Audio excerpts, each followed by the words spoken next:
안녕하세요. 선부중학교 3학년 학생 여러분, 현규쌤입니다. 이번 시간은 7강 이모군란에 대해 공부할 시간입니다. 여러분, 프린트는 지난 시간에 이어서 하는 거라 똑같이 7페이지예요. 여러분, 그 7페이지 뒷장을 넘겨보시면 왼쪽 위에 위정척 서파의 의의와 한계, 지난 시간에 배웠던 마지막 부분 나오죠. 그리고 그 아래 보시면 이모군란이라고 하는 표가 나올 겁니다. 이번 시간 거기를 공부하니까 7페이지 뒷장 준비하시면 돼요. 그리고 이모군란 설명이 끝난 다음에 프린트 9페이지로 넘어가서 개합파의 형성과 분화에 대한 간단한 워밍업만 하고 끝낼 거니까 7페이지와 9페이지를 모두 준비해 주시면 됩니다. 자, 그럼 우리 이번 시간 새로운 내용 들어가기 앞서서 지난 시간 배웠던 내용 간단하게 한번 정리해 볼게요. 자, 여러분, 지금 이 격동하는 조선의 미래를 놓고서 이 조선의 지배층이 둘로 나눠집니다. 뭐랑 뭐로 나눠졌죠? 그쵸, 나라문을 열어서 서양의 문물을 받아들여야 한다 라고 주장했던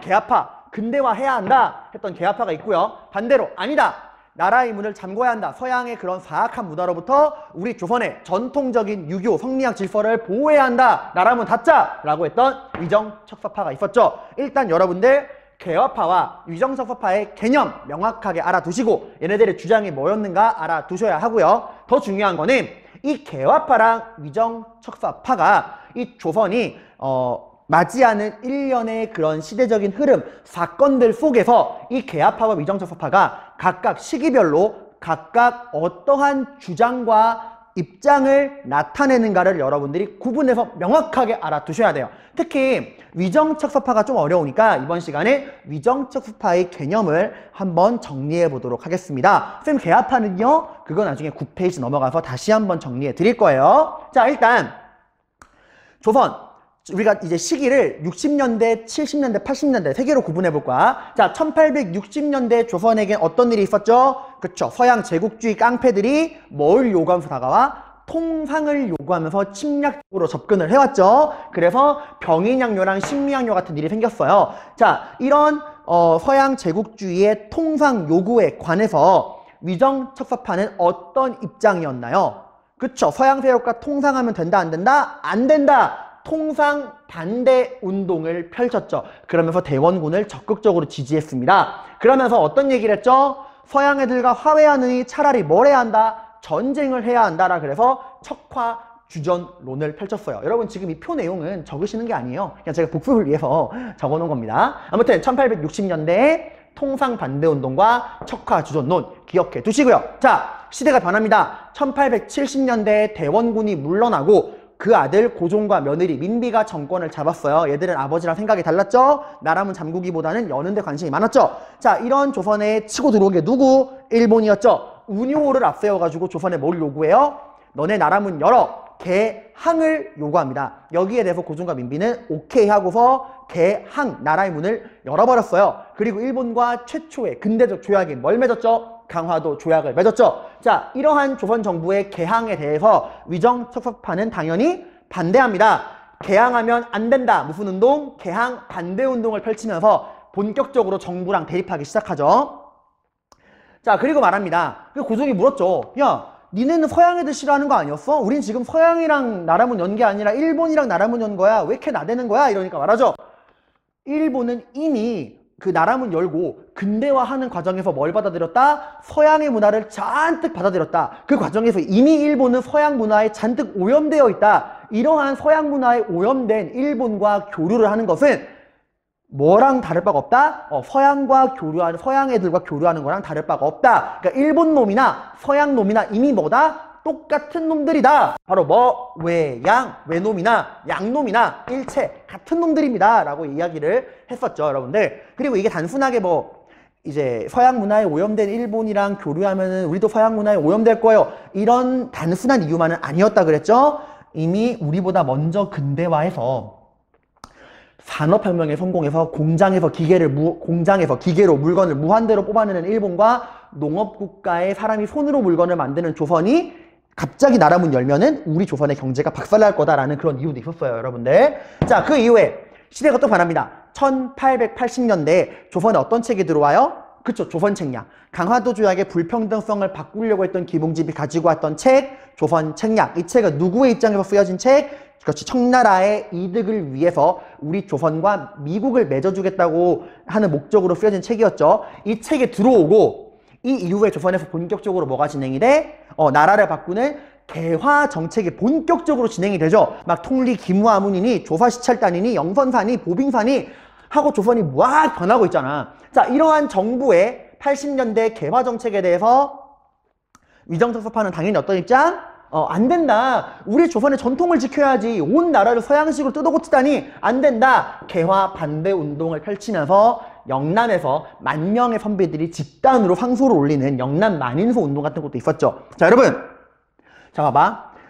1860년대에 무슨 운동? 통상반대 운동, 촉화주전론. 1870년대에는 개항반대 운동, 외양일체론. 80년대에는 개화반대 운동, 영남만인소. 그러니까 각각의 어떠한 상황, 어떠한 시기에 어떤 운동을 펼치는가, 이런 흐름 여러분들이 딱 머릿속에 뼈대를 잡아 두셔야 돼요. 위정석 서파의 이런 운동에 대해서.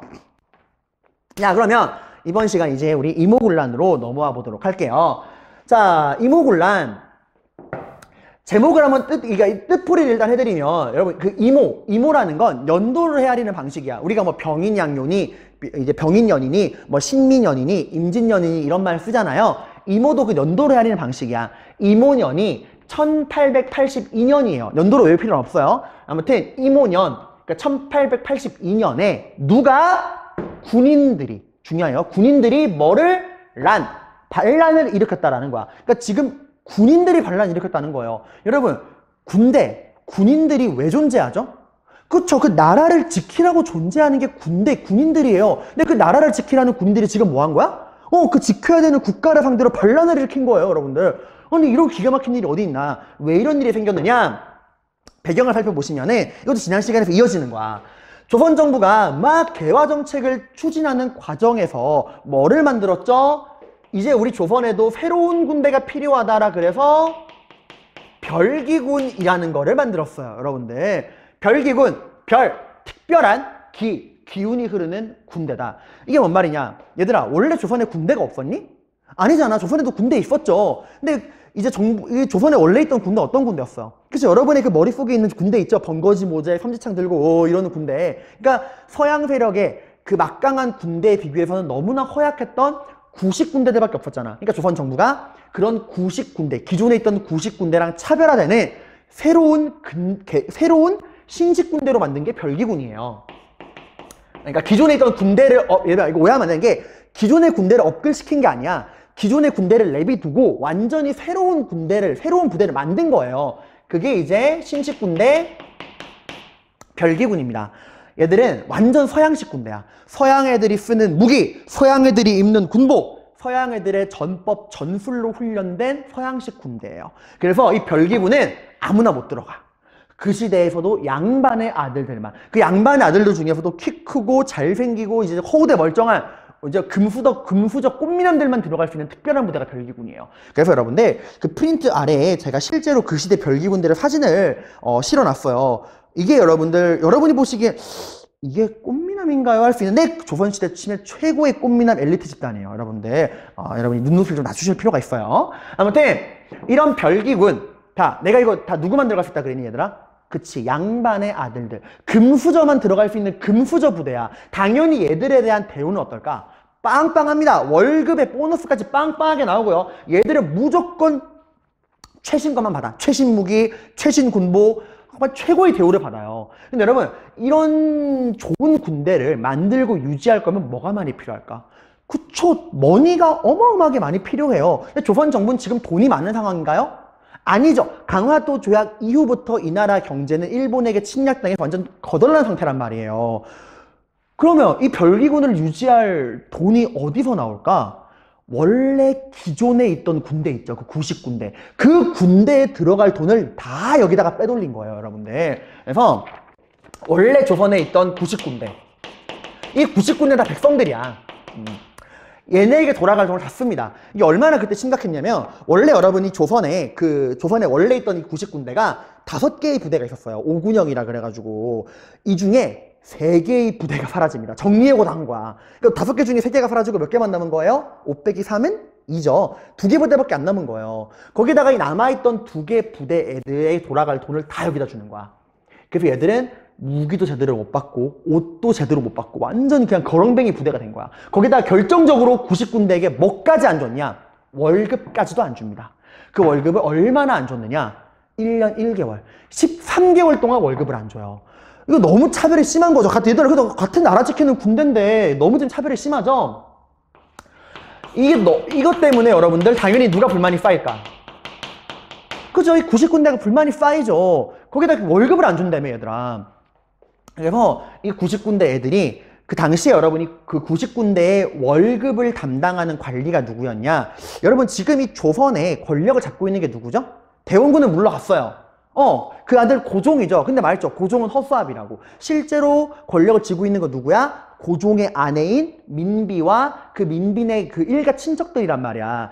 이 90군데 월급을 담당하던 애도 당시 이제 그 민비의 조카였던 민겸호라는 애였어요. 근데 얘가 진짜 나쁜 놈이에요. 사실 나라에 아무리 돈이 없어도 군인들 월급을 안 주는 거 말이 안 되잖아, 얘들아. 실제로 군인들에게 돌아갈 월급이 있었거든요. 조금이라도. 그걸 민겸호가 더 어떻게 했을까? In my pocket 하고 다 넣어놓은 거예요. 그래서 이제 90군인들이 민경을 찾아간 거야. 나으리, 저희가요, 저희도 이 별기군 양반 아드님들과 똑같은 대우를 바라지 않습니다. 저희가 좀 안 좋은 무기 쓰고 좀 안 좋은 옷 입고 참을 수 있어요. 근데 월급은 주셔야죠. 저희도 직업군인이에요. 한 집안의 가장이에요. 저희 집 어떤지 아세요? 집에 가면 애들은 굶고 있어요. 집에 들어가지 못하겠어요. 집에만 가면 애들은 아빠 배고파, 밥 언제 먹어, 아빠 월급도 못 받고 이러고, 아내는 바가지만 긁어요. 아이고 저런 화상이랑 결혼한 내가 등신이지. 아이고 월급은 언제 받아. 아이고 내 팔자. 이러고 있어요. 집에는 못 들어가겠어요. 나으리 제발 월급이라도 주세요 하고 막 애걸복걸 한 거야. 근데 민경호가 처음에 무시하다가 하도 징징대니까 짜증나. 야 니네 월급 얼마나 밀렸는데? 저희 13개월이요. 그래? 야 지금 한 번에 다 못 주고 일단 한 달치만 줄게. 한 달치만 먼저 가져가 하고 한 달치 월급만 일단 줍니다. 그래도 우리 순박한 백성들, 이 군인들 월급 받았다고 좋아해요. 여러분 그 시대의 군인들의 월급을 뭘로 받았냐? 쌀로 받았어요. 쌀로. 그래도 드디어 한 달치 월급을 딱 갖고 이 90군인들 다 말이죠. 직업군인이야. 한 집안의 가장이고 아빠란 말이에요. 그동안은 늘 죄인된 기분으로 들어가던 집에 오늘만큼은 당당한 아빠, 당당한 가장으로 딱 들어가는 거야. 문 빡 차고 들어가는 거예요. 얘들아 아빠 왔다. 야, 딱 하는 거야. 그리고 얘들아 오늘 아빠 월급 받아왔어. 오늘 우리 가족 배 터지게 한번 고깃국에 쌀밥 배부르게 먹어보자 하고 딱 얘기하는 거예요. 그 집 상상이가 그 분위기가 아빠가 1년 1개월 만에 월급을 받아온 거야. 애들은 얼마나 신났겠어요. 와 아빠 월급 받아왔어. 우리 오늘은 안 굶는 거야. 우리 오늘은 밥이랑 고기 먹을 수 있는 거야. 우와 좋다 이러고 늘 남편 구박만 하고 한숨만 내쉬던 아내도 야, 당신 드디어 앞날이 피는군요. 그동안 구박해서 미안해요 여보. 고생했어요. 이러고 막 그 집안 분위기 상상이 가죠 여러분들. 그 당당한 아빠 딱 어깨 피고 다 모여봐. 우리 아빠 월급 한번 보자. 고기국 먹어보자 이러고 그 월급 봉투를 딱 하고 열었습니다. 근데 그 안에 뭐가 들어있었을까요? 쌀이 아니었어요. 절반은 모래였고요. 절반은 썩은 쌀, 짐승도 못 먹는 썩은 쌀을 넣어준 거예요. 그 다음에 어떤 일이 벌었을까? 아빠 이게 뭐야? 쌀이라며 밥이라며 이게 쌀이야. 이거 모래랑 썩은 거잖아. 이거 어떻게 먹어? 으악! 이러고 이제 아내도 아이고 이걸 월급이라고 받아와요. 아유 당신을 믿어 내가 바보지만 아이고 내 팔자. 이렇게 되는 거예요 여러분들. 이거 얘들아 모래랑 썩은 쌀을 준다는 건 짐승도 못 먹는 걸 준 거잖아. 이거는 90군인들을 사람으로도 취급 안 하는 거야. 짐승보다 못한 존재로 취급한 거예요. 여러분 이 정도의 차별대우에 열받지 않은 사람이 있을까? 솔직히 이 정도면 여러분들 부처님도 목탁 들고 뛰어올 거야 아마. 그래서 90군인들이 완전 돌아버린 거예요. 참을 수 없다. 그래서 90군인들이 폭동을 일으킵니다. 그대로 민경훈의 집에 찾아가요. 문 빵 차고 들어가서 야 민경호 나와 한 다음에 야 너 지금 이거 먹으라고 준 거냐? 야 너 입 벌려. 이래서 나와요. 군인들이 민경호를 이제 붙잡아 놓고 구타한 다음에 이 쌀을 우리에게 먹으라고 준 거야 보니 너도 먹을 수 있겠지? 입 벌려. 이래가지고 자신들이 받은 그 모래랑 썩은 쌀을 애 입에 부어가지고 민경호를 죽였어요. 그만큼 분노했다는 거야. 그럼에도 분노가 풀리지 않는 거예요. 우리 어떻게 이렇게 개 돼지로 취급하지? 참을 수 없다 하고 반란을 일으킵니다. 자, 군인들이 반란을 우악 일으켰어요. 근데 놀랍게도 이 군인들의 뒤를 누가 따라오느냐? 백성들이 따라와요. 아니 군인들이야 반란 일으키는 게 지금 충분히 납득하고 공감이 가죠. 이런 대우를 받았으니까. 근데 백성들은 이 반란에 왜 가담했느냐? 백성들도 그만큼 쌓여있는 게 많았어요. 군인들 이상으로 쌓여있는 분노가 많았습니다. 그럼 백성들은 왜 분노가 쌓여 있었느냐? 조선 정부가 여러분들 일본에게 나라문 열고 나서부터 본격적인 개화 정책을 하긴 했는데 이 개항 이후에 백성들의 삶은 어땠나요? 좋아진 게 있나요? 아니죠. 좋아진 게 없어요. 특히 생각해봐. 개항 이후에 누구의 침략이 굉장히 심했죠? 그쵸. 강화도 조약으로 일본의 일본의 경제적 침략이 굉장히 심각했죠. 어떤 게 있었죠, 여러분들?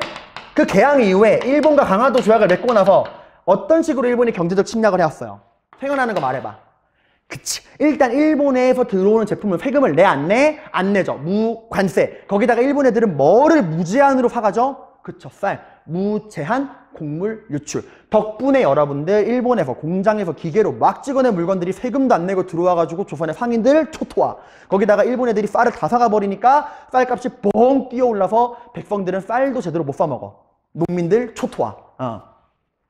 그래서 이제 이 개항 이후에 일본의 경제적 침략 때문에 백성들은 부글부글 끓고 있어. 일단 일본에 대한 감정도 굉장히 안 좋고 이런 일본에게 나라문을 연 조선 정부에 대한 감정도 좋지 않아. 거기다가 여러분 조선 정부가 더 나아가서 뭐까지 했죠?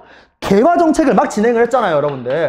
우리 조선도 달라질 거예요 하면서 개화 정책을 진행했어. 통리기무하문, 개화 정책을 추진하는 통리기무하문도 만들고. 근데 개화에 대해서 뭐 아는 게 없으니까 이 개화를 배우기 위해서 외국의 유학생이랑 유학생을 다 보내. 일본의 영선사, 일본의 조사시찰단, 청나라의 영선사, 미국의 보빙사, 거기다가 별기군까지 만들고 온갖 개화 정책을 추진하고 있잖아.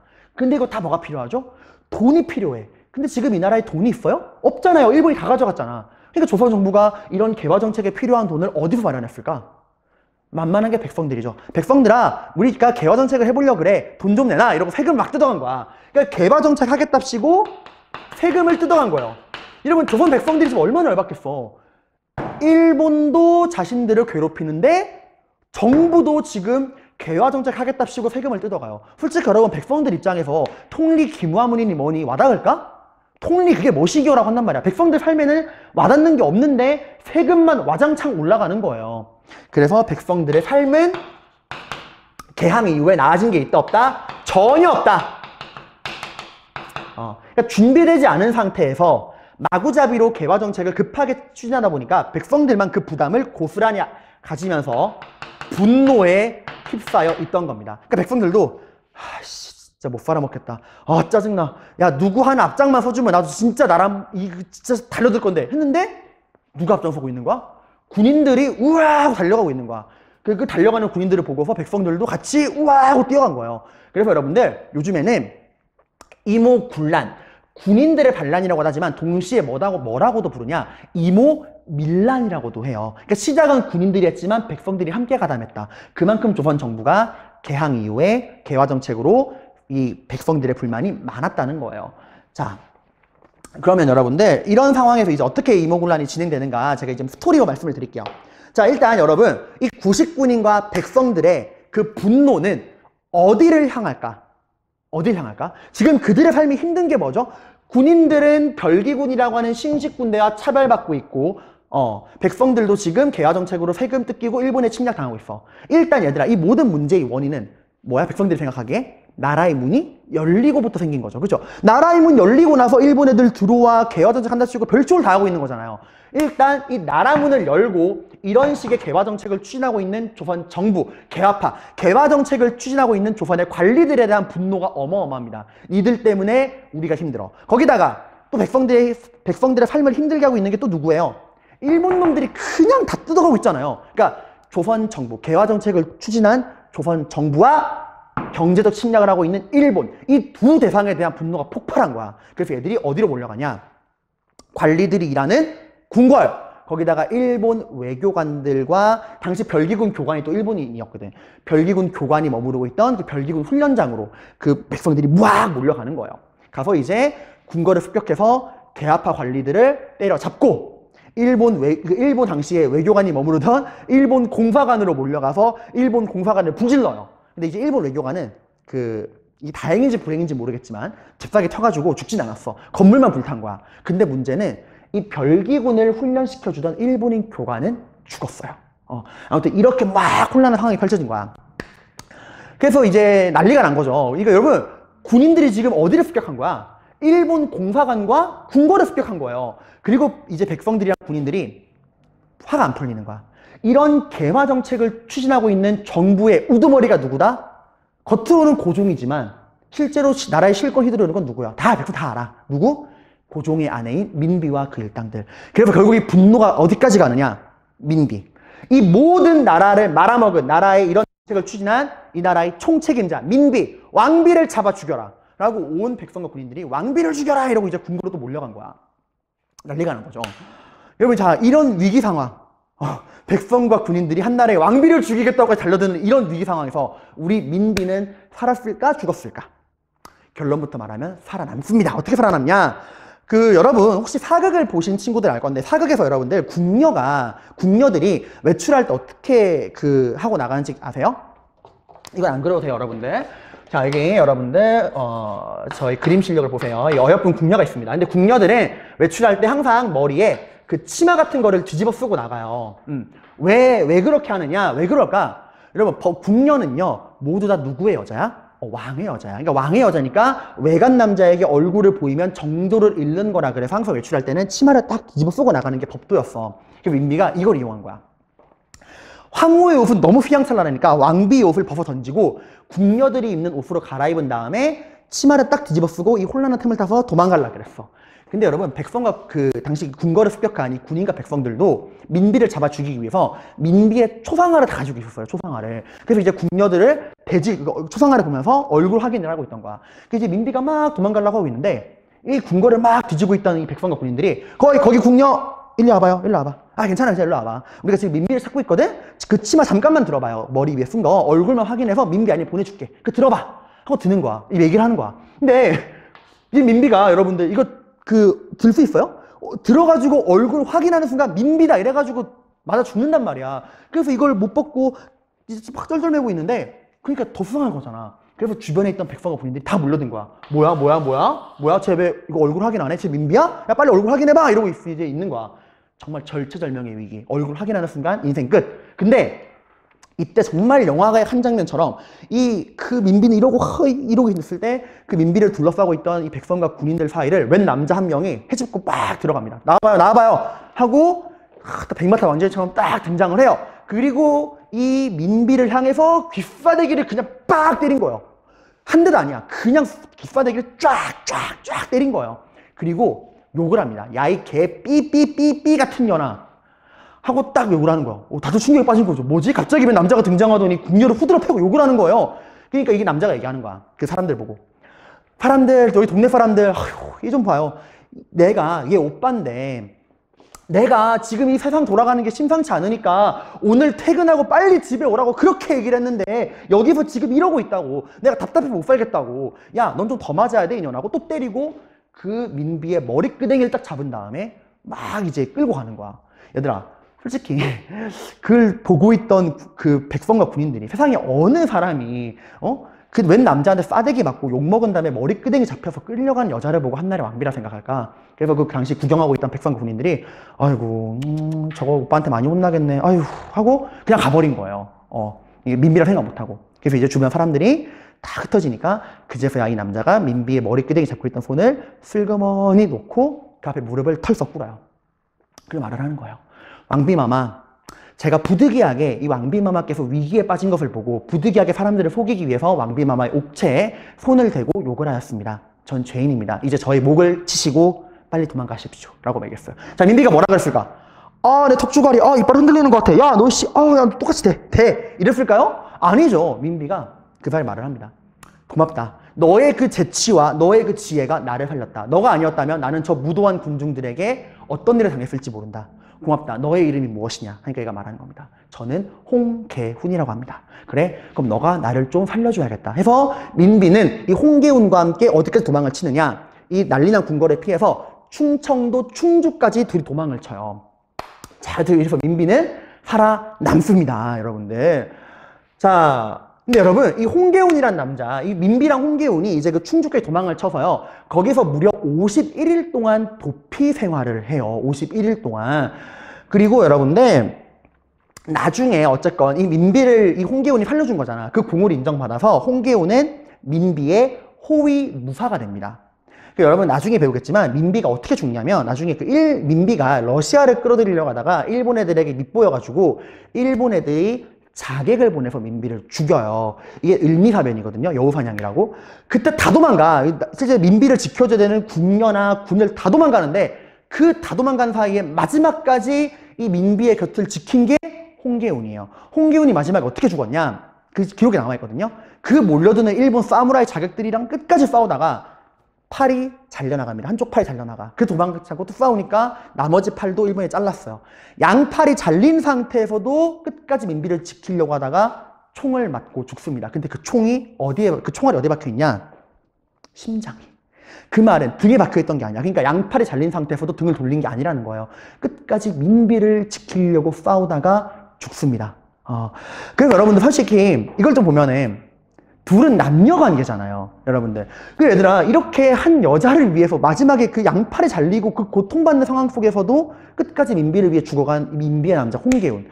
이걸 보고 역사학자들이 이건 단순히 그 신하가 왕비에 대한 충성만으로 가능한 게 아니다. 그 둘이 50일 동안 도피하는 사이에 뭔가 그 남녀 간의 로맨스가 싹트지 않았겠느냐라고 하는 그런 상상을 많이 해서 그런 상상 속에 만들어진 영화가 실제로 있어요. 좀 예전 영화긴 한데 이거야.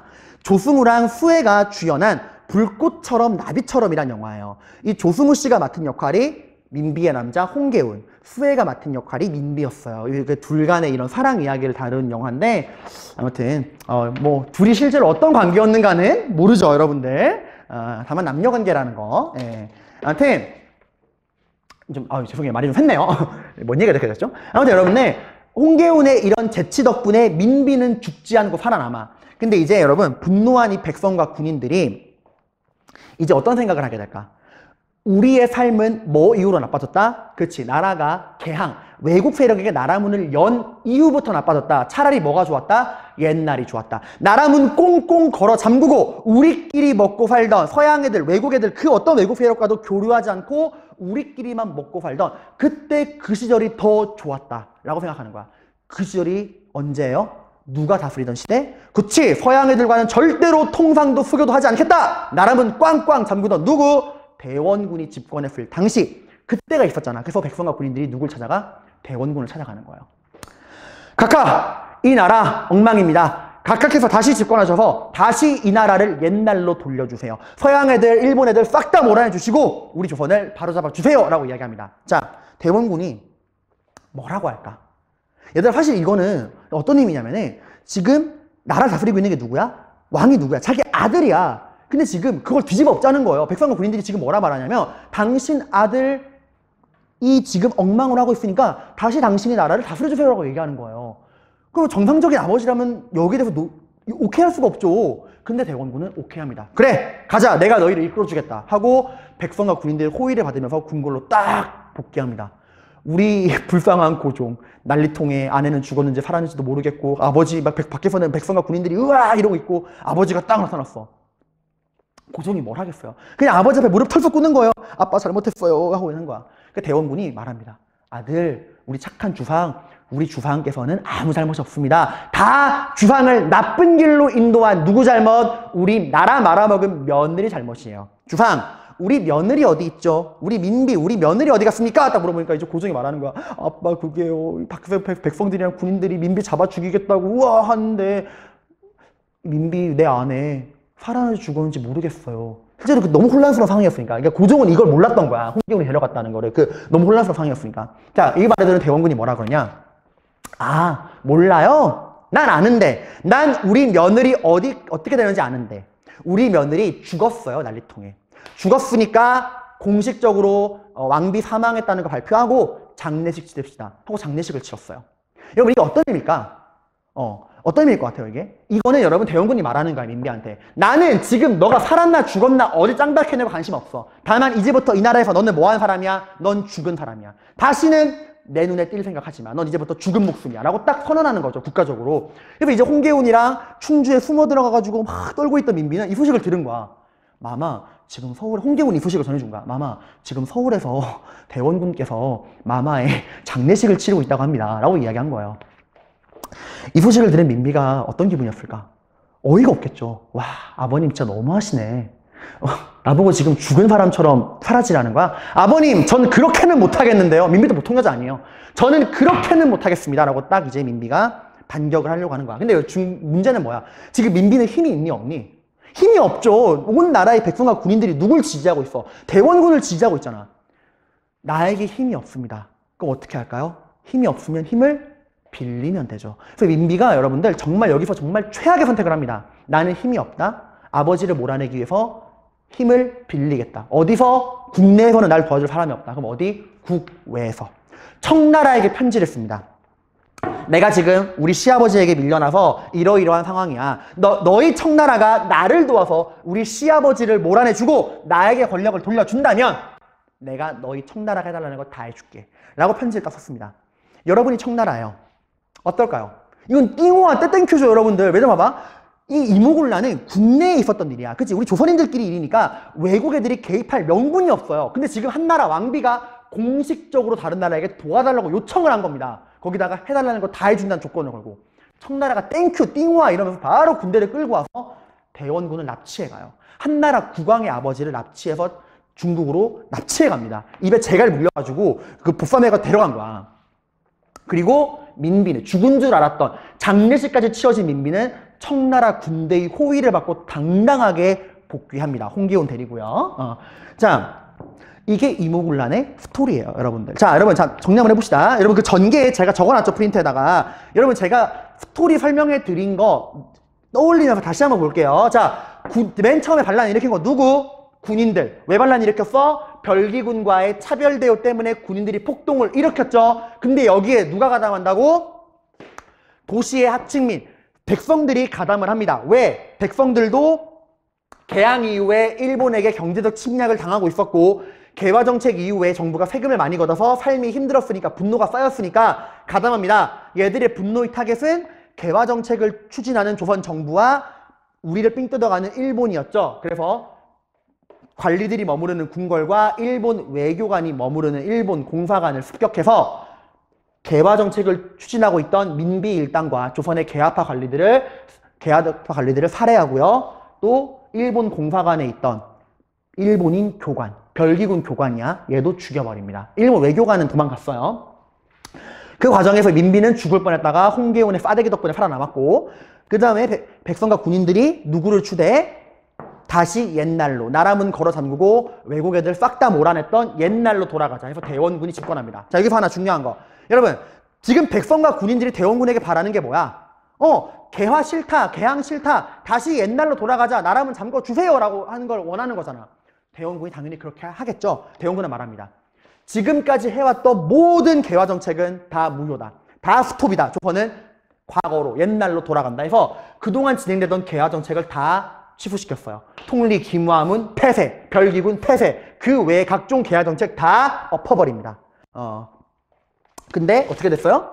며느리가 또 통솔죠. 며느리가 이번에 청나라 군대를 끌고 돌아왔죠. 그래서 대원군은 청나라에 납치당합니다. 여러분, 이거 되게 중요한 사실이야. 대원군 납치당한 거.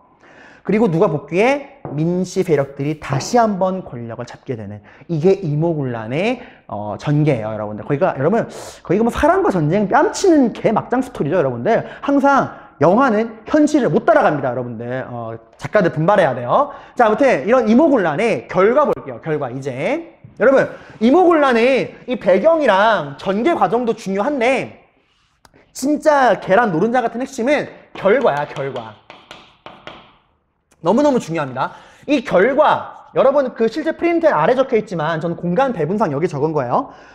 이 결과는 여러분들 뭐랑 비교해야 되냐? 우리가 이 다음에 갑신정변이라는 거 배울 거거든? 그 갑신정변의 결과랑 이 이모군란의 결과, 이 둘을 비교하는 게 엄청 잘 나와요.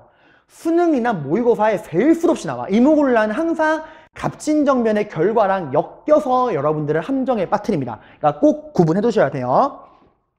자, 일단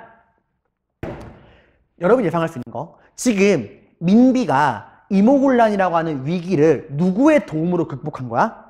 청나라의 도움으로 극복을 한 거죠. 그 과정에서 청나라의 도움을 받기 위해서 민비가 해달라는 거 다 해줄게 라고 이야기했죠. 이제 청나라가 해달라는 요구를 거부할 수 있니 없니? 없죠. 진짜 해달라는 거 다 해줘야죠. 그래서 청나라의 요구 조건을 들어주기 위해 청나라랑 조약을 맺는데요. 그게 바로 조청, 상민, 수륙, 무역 장정이라는 거야. 자, 조청, 상민, 수륙, 무역 장정. 자, 이게 이름이 긴데 무슨 뜻이냐? 간단해. 조선과 청나라의 상인과 민간인이 바다와 육지에서 무역에 관한 장정, 조약을 맺었다라는 뜻이에요. 자, 겉으로 보면은 별거 아닌, 그냥 뭐 상인들 간의 조약 아닌가라고 하겠지만, 이건 정말 엄청난 내용이 담겨 있어. 일단 청나라가 이제 진짜 노골적으로 우리에 간섭하기 시작합니다. 야, 너희를 살려준 게 누구? 민비 너 살려준 게 누구? 우리 청나라야? 라고 하면서 이제 엄청난 걸 요구해요. 이때 이후부터 청나라의 간섭이 엄청나게 늘어납니다. 여러분, 그래서 진짜 역사의 교훈인데요, 여러분들.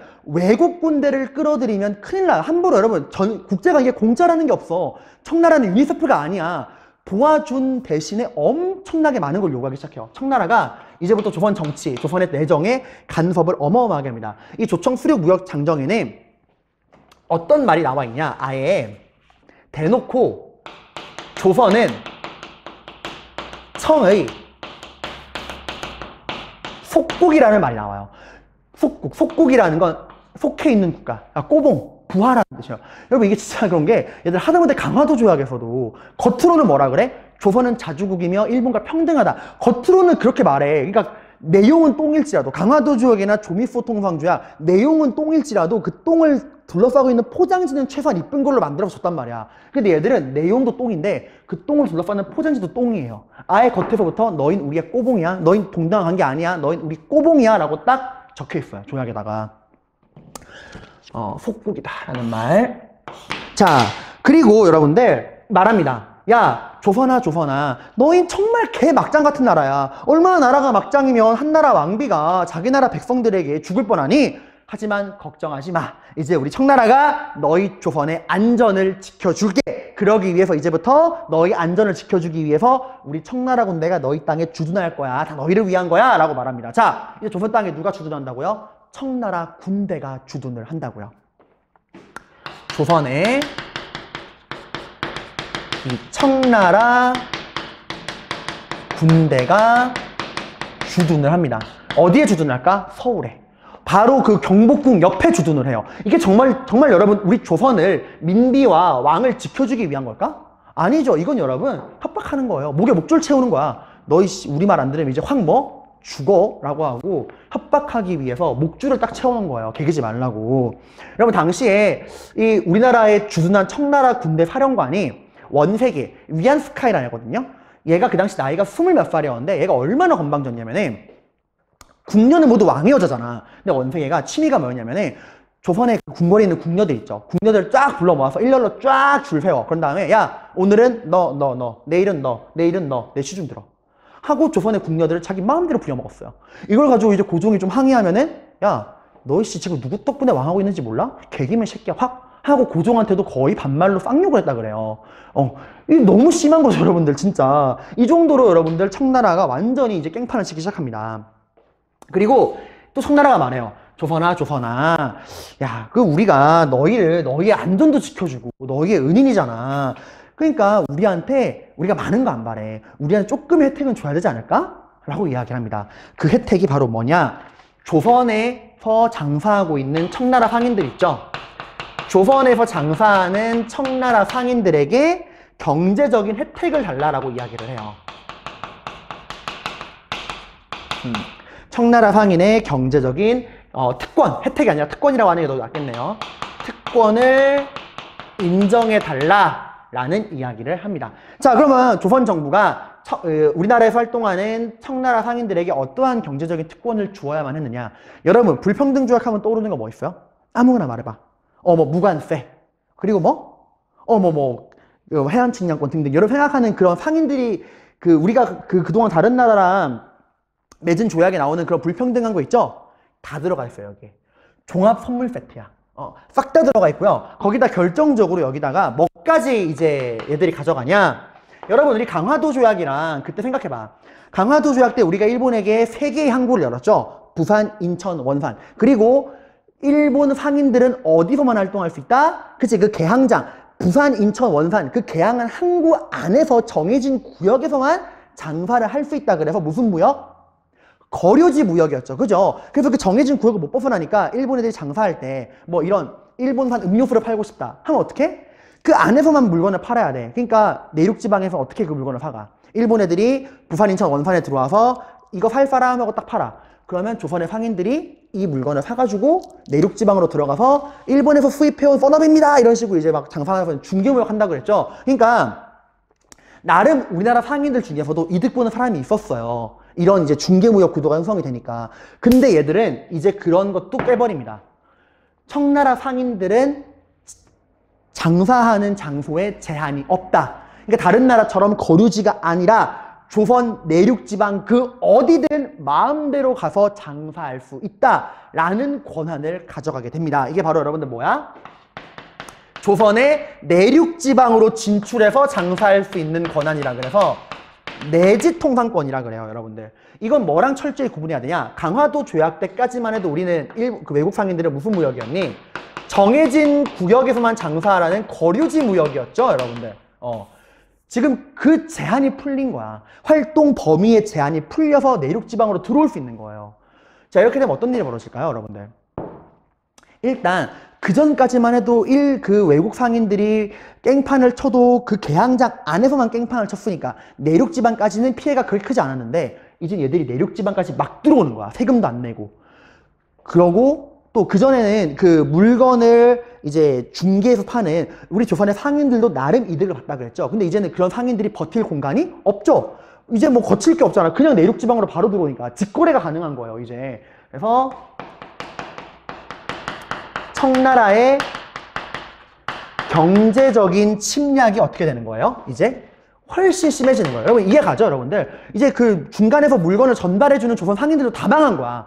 내륙지방까지 막 들어와가지고 세금 안 내고 물건 막 팔아버리고 막 싸가는 거예요, 이제. 근데 여러분 이게 더 치명적인 건 뭐냐? 최혜국 대우 기억나요? 최고의 혜택을 누리는 국가로 대접해 주겠다. 우리나라랑 맺은 조약에는 포함되지 않는 내용이거나 혹은 우리랑 맺은 것보다 더 좋은 조건을 다른 나라에게 주면 우리는 최혜국이니까 최고의 VIP니까 더 좋은 조건, 없던 조건 어떻게? 자동 적용, 자동 패치, 자동 업그레이드. 그 최혜국 대우 기억나죠? 미국이 제일 먼저 가져가고 일본도 가져가고 그 실제로 다른 나라들 우리나라랑 조약 맺은 뭐 영국, 미국, 프랑스, 독일 다 가지고 있던 게 최혜국 대우야. 최혜국이 VIP가 다 VIP예요, 여러분들.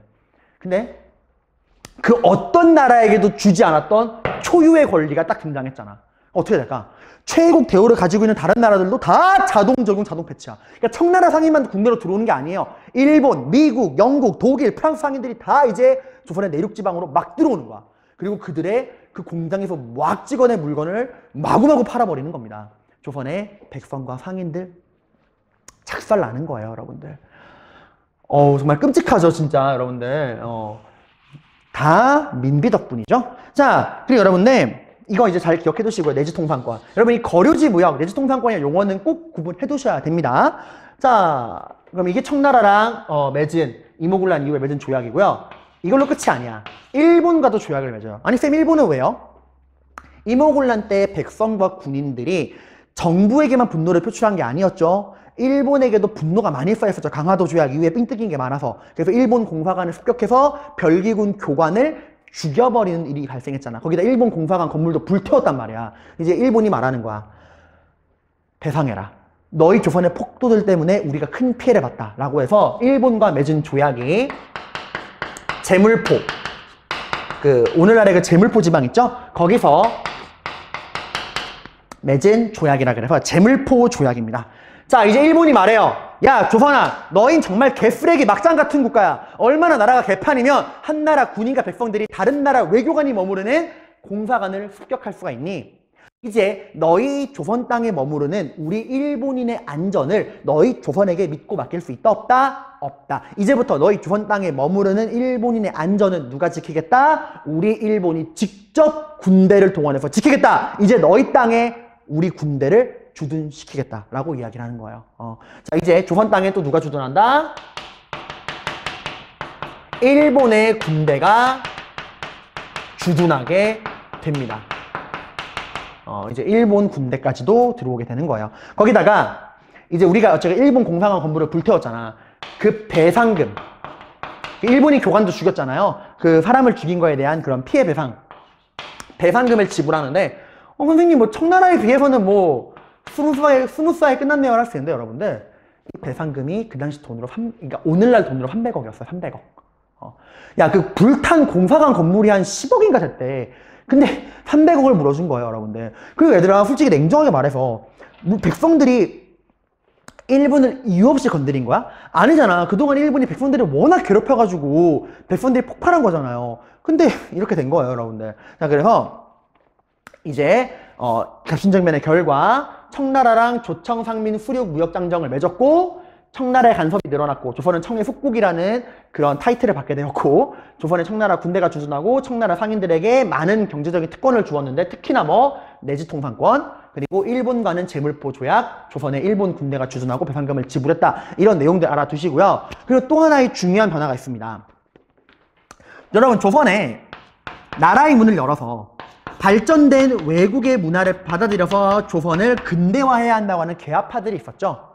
근데 여러분, 이 개화파 입장에서 지금 생각을 해봐. 그래서 개화파가 나름대로 자신들의 꿈을 펼치기 위해서 조선의 조선 정부가 하는 개화 정책에 적극적으로 참여했잖아요. 통리 기무화문이니 뭐니. 근데 그동안 그렇게 힘들어 해온 개화 정책이 다 어떻게 됐죠? 다 작살났죠. 누구 때문에? 대원군. 군인과 백성들이 반란 일으키고서 대원군이 정권 잡고서 대원군이 그동안 해왔던 개화 정책을 싹 다 엎어버렸잖아. 그죠? 그리고 잡혀간 거잖아. 그러니까 개화파 입장에서는 정말 힘들게 만들어 온 집이 한순간에 와장창 무너진 거예요. 개화파 입장에서는 초유의 위기인 거죠. 그죠? 자, 거기다가 이렇게 외국 애들이 막 들어오기 시작했잖아. 이런 위기 상황 속에서 개화파가 분열합니다. 이건 당연한 거예요. 여러분들도 게임할 때 롤 생각해봐. 롤, 배그나 롤. 이기면 어때요? 채팅창이 훈훈하죠? 아유, 미드님 거의 페이커급 수준이시네요. 아니에요, 서포님이 잘하시죠? 칭찬하고 잘 화기해. 근데 게임에 지는 순간 어때요? 일단 상대방의 부모님을 소환한 다음에 상대방 부모님을 죽이고 시작을 하죠. 니 탓이네, 내 탓이네, 거길 왜 들어가니? 막 싸우잖아. 마찬가지야. 상황이 좋을 때는 분열하지 않았어. 근데 지금 상황이 굉장히 안 좋게 흘러가니까 이 위기를 어떻게 극복해야 되느냐를 놓고서 개화파가 둘로 갈라집니다. 어떻게 갈라지냐? 야! 이런 위기 상황일수록 우리가 굴복하면 돼? 안 돼? 안 돼. 더욱더 빠르고 신속하게 개화를 진행해야 돼. 급진 개화파. 야, 아니야. 우리가 개화 정책 무리하게 진행하다가 이 꼴 난 거 아니야. 그러니까 우리 좀 천천히 진행하자. 온건 개화파. 이렇게 둘로 나눠지게 돼. 얘들아, 이 급진 개화파랑 온건 개화파에 대한 내용을 9페이지에서 자세하게 배울 건데, 일단 너네가 확실히 알아야 되는 거. 개화파가 분열된 게 언제라고요? 이모군란 이후라고요. 여러분들 꼭 기억해 두시기를 바랍니다. 자, 이렇게 해서 우리가 이모군란의 결과까지 살펴봤어요. 배경, 전개, 결과 살펴보았습니다. 여러분, 원래 이게 이모군란 끝나고 9페이지 내용을 잠깐 하려고 그러는데 선생님이 홍계용과 민비 이야기를 하다 보니까 분량 조절이 실패해서 아무래도 그 9페이지부터는 완전 다음 강으로 같아요. 그래서 이번 수업은 이 이모군란을 끝으로 마무리를 할 겁니다. 근데 여러분, 일단 그 이모군란 하면 여러분도 확실하게 배경에서, 자, 간단히 정리해 볼게요. 배경 뭐 때문이었죠? 누구와 누구의 차별 대우? 그렇지, 별기군, 신식군대와 구식군대 간의 엄청난 차별 대우. 그래서 차별받던 구식군인들이 반란을 일으켰고, 중요한 건 그 구식군인들의 반란에 누가 가담했다? 백성들이 가담했다. 백성들은 왜? 개항 이후에 누구의 경제적 침략? 그치, 강화도 조약으로 무관세, 무제한 곡물 유출, 일본의 경제적 침략이 심했고, 또 개화전쟁 한답시고 백성들에게 세금 뜯어가서 백성들이 분노에 쌓여 있어서 군인과 함께 편을 먹고 누구를 공격해? 개화 정책을 추진하고 있던 조선 정부, 그리고 조선 정부의 우두머리인 민비와 백성들에게 직접적으로 경제적인 침략을 또 가하고 있던 일본 애들, 이렇게 조선 정부와 일본 양쪽에게 분노를 표출했죠. 그리고 백성들과 군인들은 누구를 추대해요? 외국 세력이라고는 접근하지도 않았던, 우리끼리 잘 먹고 잘 살던 과거로 돌아가자, 대원군 돌아와요 했는데 이 대원군이 돌아왔죠. 근데 누가 역습을 해? 민비가 청나라 애들에게 도움을 요청해서 청나라 군대가 대원군 납치했죠. 근데 중요한 건 짧은 시간이지만 대원군이 집권했을 당시의 대원군은 그나마 그동안 진행되어 오던 모든 개화 정책을 다 엎어버렸다는 거. 통리 기무화문이니 뭐니.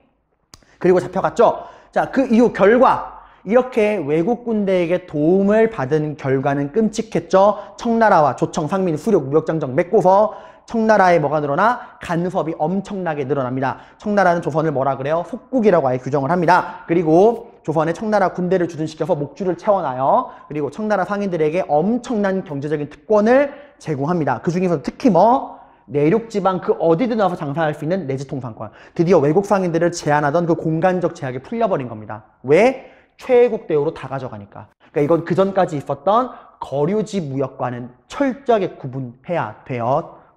그리고 일본도 가만히 있을 수 없지.